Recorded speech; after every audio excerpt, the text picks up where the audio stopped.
Hi, welcome to the Fantasy Football Clown Show. I'm your host, Ed Smith. Today we're going to take a look at a team that the league is called the Wild Ones. It's a 10-team IDP league. And just a little bit of you guys that, as we've been going through the teams, know that I don't like to play in small leagues like this. I do have another 10-team league that's a bunch of my buddies and I play in.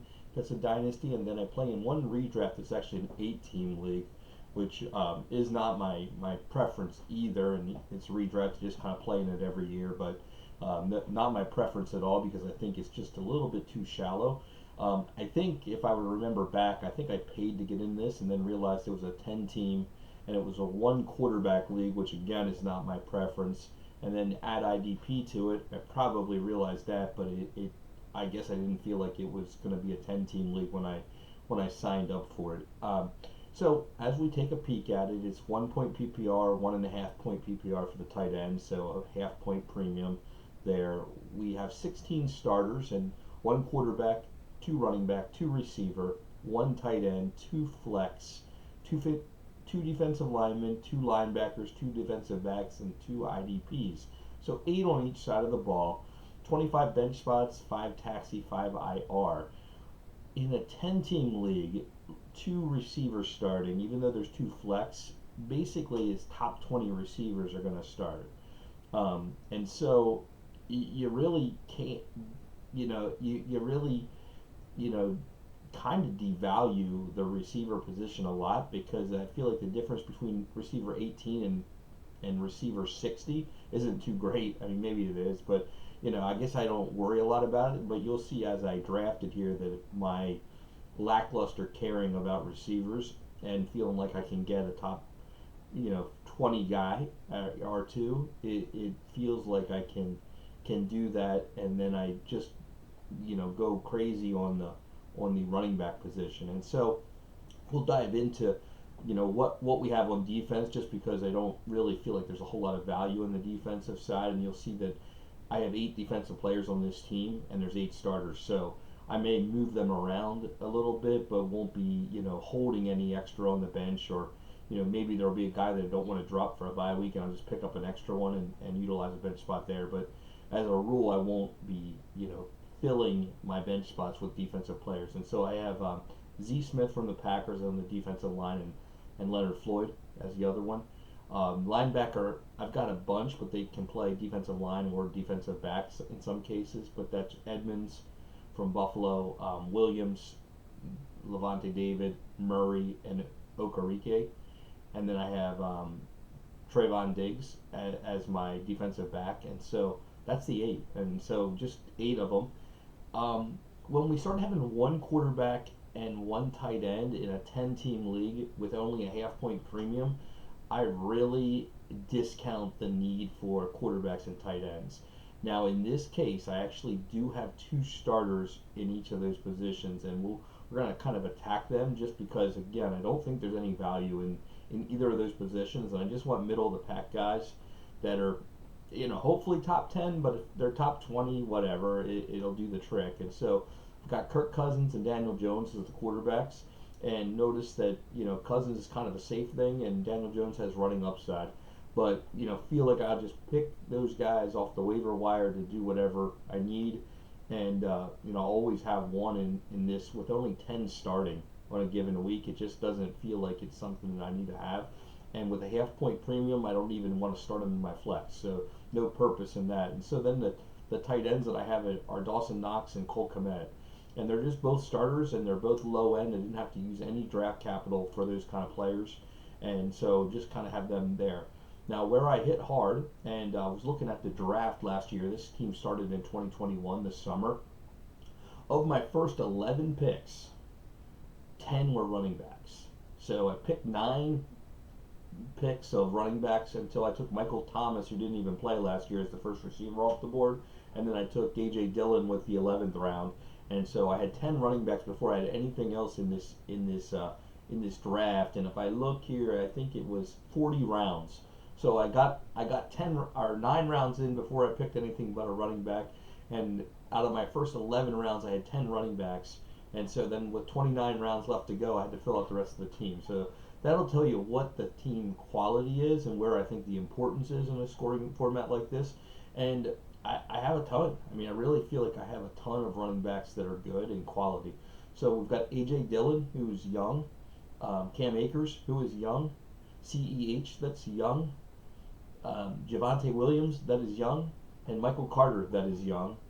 And then Miles Sanders is kind of a lesser than guy, but he's not terribly old. And then we go to a lot of guys that maybe or maybe not. So Deion Jackson from the Colts, Tyler Johnson from the Jets, Jordan Howard, Jamal Williams, Kenny Gainwell, Keyshawn Vaughn, DJ Dallas, Eno Benjamin, Darrell 1L Williams from the Chiefs, Jamar Jefferson, Jarrett Patterson, Jared Funk, Mekhi Sargent. And so you guys that know me know I have Patterson, Funk, and Sargent everywhere. And last year, actually, in 2020, I drafted a lot of Eno Benjamin. And so, he's kind of a young guy that we'll see what happens with. And a lot of these guys are dart throws, but that's kind of how I choose to use my bench. And we just have a ton there. And, really, if you think about it, I need to start two, and then possibly two in the flex. And so that's four. And then we have some bye weeks and injuries, and we know that running backs do get hurt, but I've got an abundance. I mean, I feel like I've got five that are in the Dillon, Akers, CEH, Javonte, and Michael Carter. And then I feel like the sixth one, and Miles Sanders, is pretty destined that I can get four out of them on any given week with any given injuries. And then the rest of the guys are basically keep away plays to make sure that nobody else has them. And, I think four of those guys might even be able to be top 10 running backs. And if I have four, that means there's only six to go around the other teams. So now, as we go, we might package some of these guys to increase the quality of the running backs. But I don't really want to give up the depth piece either, because at this point, depth is king, and it's more of a monopolization of what everybody else doesn't have in a scoring format that is about the only way to monopolize that I could find in a 10-team format was here at the running back position, because there's just a limited amount of bell cows or every down kind of running backs with age, even though the shelf life is pretty short. Looking at the receiver pool, again, you'll see a kind of a theme on youth, but with some older guys mixed in. And so we have Hollywood Brown in a contract year, Juju Smith-Schuster, that's a free agent, so we'll see where he goes, and then the older Robert Woods, and then Cedric Wilson, who should get an improved amount of playing time in Dallas, Marshall from the Panthers, who we're going to see if his role increases, Claypool in Pittsburgh, Mims, Gallup, his role should increase in Dallas, Quez Watkins in Philly, Braylon Edwards, Chenault, Gabe Davis, DJ Chark, and Cephas in Detroit. And Cephas is kind of a forgotten guy in Detroit, and we'll see what they do in the draft. But Cephas was hurt a lot last year, but big body guy that really has a chance to be a decent player for them. And so we'll see what happens as things go. And I'm just kind of letting the receiver room, which isn't quite as big as the running back room, but just some of those guys. And keep in mind, with the way this scoring is, I only need to start two.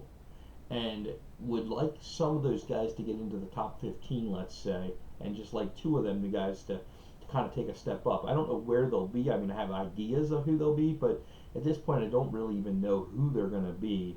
I'm just more interested in throwing darts and that kind of thing. Looking at the draft capital we have, and you'll probably figure out about where we're going to go draft pick wise because of my lackluster caring about the quarterback and tight end position in this kind of a format. But I'm kind of chuckling at the draft capital I have and what kind of players are going to come back in this kind of a format, even if no quarterbacks get drafted, which I'm sure somebody's going to draft quarterbacks somewhere in the first two rounds or in the top 20 picks. But we have pick 1, pick 6, pick 7, pick 8, pick 11, pick 13, pick 14, pick 17, pick 19. In the third round, pick 21, 24, or I'm sorry, 22, 24, 26, 28, 29, and then actually 31, 32, 39, and 41. But if you just look at the top 30 picks in a one quarterback league, so quarterbacks are faded a little bit, but you're still gonna have quarterbacks that go. And with me knowing that I'm going to kind of fade them, that means 6 and 5 is 11 and 4 for 15 top 30 picks, or well, top 29 picks. So 15 of the top 29 picks I own, and I'm going to go hard at running backs and receivers. And so imagine what's going to happen to the youth in the receiver room with that kind of draft capital, and what we can turn that into, and what kind of frenzy we can build, and what kind of trade capital we can push forward in this kind of a format. So, really excited for where this team is actually going to go. It did finish last year. And I'm not sure if it's because I just don't understand defensive scoring, and maybe it's kind of funky, and don't really understand it with the 8 guys I have. And maybe I'll take some defensive guys with that 31, 32, 39, 41. I'll probably just take some dart throws of defensive guys that are left and see what happens with them, and kind of just to have them and see what that'll get me to 12. And that's really probably what I'll do, and then see if they become anything. But in the year that is, and have some dart throws as far as that goes. But really going to hammer the receiver and running back room with those early picks, and see if I can just create something that is like the youth and the unstoppable, that I can package some of those players together and really take a crack at getting some top level talent on a team like this, and really try to go after it for the year. And so we might even package it for older guys a little bit. Like, I guess I could conceivably think that hey, Dalvin Cook might still have a year left in him. So if I had my 2 running backs were Jonathan Taylor and Dalvin Cook, that would feel pretty good. Or Jonathan Taylor and Christian McCaffrey, that would feel pretty good. With some youth and some quality, younger talent that we know is going to be, if we can, the more first round draft capital we can pop out, in a redraft format, the better I feel like this team will do. So I may take some of this depth and really package it together to really take the step forward. And I'm going to give it a valiant effort to win this year. And if a team doesn't win this year, then I'll probably analyze what went wrong on defense, and then make some adjustments next year. And so, but this is the year to really go after it with all the draft capital, unless we find that the draft capital has value where we trade back into future years with it, because it's just so incredible. My experience, though, in this kind of a situation with 15 picks of the top 29 is that rather than trade it, we actually take the picks, and then the picks are valuable in the summer after the draft has happened. And what I mean by that is the player we took is actually worth more than selling the pick beforehand. And so we may do a little bit more of that, but I'm always open to communication with my league mates and trying to figure out where the value lies, whether that be trading picks or trading players. So that's kind of the wrap up on the Wild Ones 10 team IDP. Thanks for joining the Fantasy Football Clown Show. Of course, I'm your host, Ed Smith. Gonna encourage you to hit that like button, respond in the comments section. Let me know what you think of this team build, how you think it's gonna move forward. If you have advice on IDP, I'm always welcome to that, because I really always admit I'm clueless. And hit that notification bell if you would as well. That helps keep me doing what I'm doing. So appreciate all of you guys for taking your time, and we'll come back to you tomorrow with another team preview.